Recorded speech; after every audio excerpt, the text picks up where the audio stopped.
escrito, que como ya explicamos, estos exclusivamente van a emitir jurisprudencia a través del sistema de integración conocido como reiteración de criterios. Es decir, para que las resoluciones que emitan los tribunales colegiados de circuito alcance el valor de jurisprudencia, se van a requerir 5 sentencias ejecutoriadas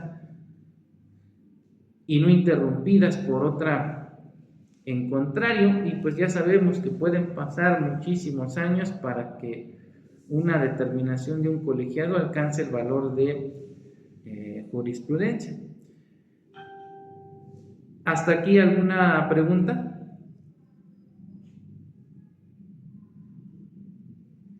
¿No? Bueno. Sí, la que emite la Suprema Corte de Justicia de la Nación a través de las salas y del Pleno, ¿cómo se llama esa jurisprudencia? Puede ser a través de precedentes obligatorios o contradicción de criterios. Bien, ahora, es importante precisar también que de conformidad con lo dispuesto por el artículo 228 de la Ley de Amparo, como ya lo vimos, los tribunales de la Federación, y hablo específicamente de aquellos que están facultados para emitir jurisprudencias, no están obligados a seguir sus propias jurisprudencias como no lo han hecho creer en el oficialismo. Sin embargo, para que se puedan apartar de ellas, deberán proporcionar argumentos suficientes que justifiquen el cambio de criterio. Y de ser así, entonces se interrumpe la jurisprudencia y deja de tener el carácter de obligatorio. Sin embargo, los tribunales autorizados para emitir la jurisprudencia tendrán que cumplir los requisitos que en su caso señalen tanto la Ley de Amparo como la ley reglamentaria de los artículos, de las fracciones primera y segunda del artículo 105 constitucional, para que sus determinaciones alcancen el valor de jurisprudencia. Esto quiere decir entonces que en específico, hablando de jurisprudencia por acciones de inconstitucionalidad y controversias constitucionales, para que las determinaciones del Pleno de la Corte alcancen el valor de jurisprudencia y por ende sean obligatorias para todas las autoridades jurisdiccionales con excepción del Pleno, tendrán que ser aprobadas hasta hoy, por lo menos por el voto de 8 de los ministros presentes, ¿sí? Insisto, derivado de la reforma constitucional en materia judicial del presente año, se eliminan a las salas y únicamente la Suprema Corte podrá actuar a través del Pleno, y en esos casos, recuerden, al reducirse el número de ministros de 11 a tan solo 8, ya se requerirán entonces, para que sus determinaciones alcancen el valor de jurisprudencia a través de acciones de inconstitucionalidad o controversias constitucionales, tan solo 6 votos, los cuales, pues en muchas ocasiones, o si no es que es seguro, con esta cuestión de que han acotado todo el poder, pues no les extrañe que a partir de que esté funcionando el Pleno con los ministros electos a través del voto popular, y por qué lo digo entre comillas, porque ustedes lo saben, no es más que una ficción.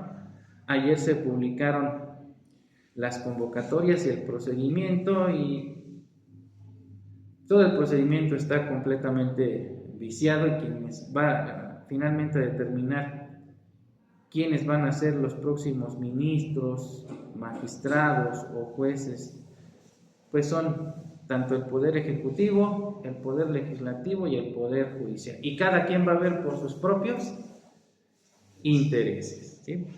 Y ya lo estamos viendo desde ahorita, cómo el oficialismo se está peleando entre ellos mismos por acotar poder. Porque, pues, si empezamos a analizar un poquito, ya desde ahí se ve quiénes quieren ser los futuros presidenciables, ¿no?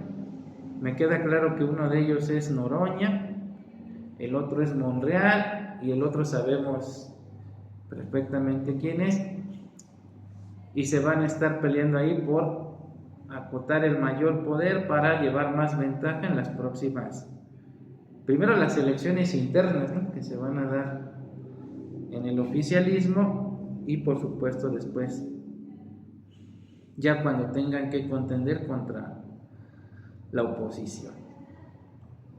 ¿Hasta aquí alguna pregunta? ¿No?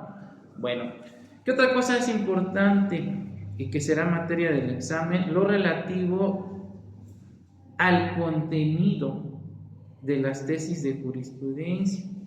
Y para ello tenemos que remitirnos a lo dispuesto por el artículo 218 de la Ley de Amparo, donde se establece expresamente que cuando la Suprema Corte de Justicia de la Nación, los plenos regionales o los tribunales colegiados de circuito establezcan un criterio relevante, se debe elaborar la tesis respectiva en la que se recogerán las razones de la decisión, es decir, los hechos relevantes, el criterio jurídico con el que se resuelve la problemática abordada en la sentencia y una síntesis de la justificación expuesta por el tribunal para adoptar ese criterio. De esta manera, entonces, el dispositivo legal en comento dice que toda tesis deberá contener los siguientes apartados. Número 1, rubro. Ese lo ubicamos perfectamente nosotros porque viene en letras mayúsculas y en negritas. Y ahí que vamos a identificar el tema abordado de la tesis, ¿no? Y normalmente, precisamente cuando buscamos una tesis y que consideramos que esté acorde a lo que queremos dar sustento, pues leemos en primera instancia el rubro, ¿sí? Entonces, el rubro me va a identificar el tema que fue abordado por la tesis. En segundo lugar, debemos tener contemplado lo que se llama la narración de hechos, ¿sí? En este apartado se describe de manera muy breve y sucinta los hechos relevantes que dieron lugar al criterio adoptado por el tribunal para resolver el caso. Por ejemplo, si tomamos una tesis de jurisprudencia por contradicción de criterios, en la narración nos van a decir: dos tribunales tuvieron un criterio encontrado en relación, por ejemplo, a la prisión preventiva oficiosa, mientras uno determinó que la misma es inconvencional y que por ende el juez de distrito puede conceder la suspensión con efectos restitutorios, otro determinó lo contrario. Entonces, nos están adentrando, ¿verdad? Nos están describiendo de forma muy breve cuáles fueron los hechos relevantes que dieron lugar, ¿verdad?, al criterio que va a adoptar el tribunal en la tesis respectiva. En tercer lugar, tenemos lo que se llama el criterio jurídico. En él se va a reflejar la respuesta, desde luego, de contenido jurídico que adoptó el tribunal para resolver el problema jurídico que le fue planteado. Y posteriormente tenemos lo que se llama la justificación. Ahí se va a exponer de manera sucinta los argumentos expuestos por el órgano jurisdiccional en la sentencia para resolver el criterio jurídico adoptado en su resolución. Y finalmente, toda jurisprudencia debe contener un apartado que se llama datos de identificación del asunto. Aquí se va a mencionar el número de tesis, el órgano jurisdiccional que la dictó, las votaciones emitidas al aprobar el asunto y, en su caso, el criterio sustentado en la tesis. Asimismo, tratándose de jurisprudencia por contradicción de criterios, deberá contener, según sea el caso, los datos de identificación de las tesis que hayan contendido, es decir, el criterio, por ejemplo, del Pleno Regional Centro-Sur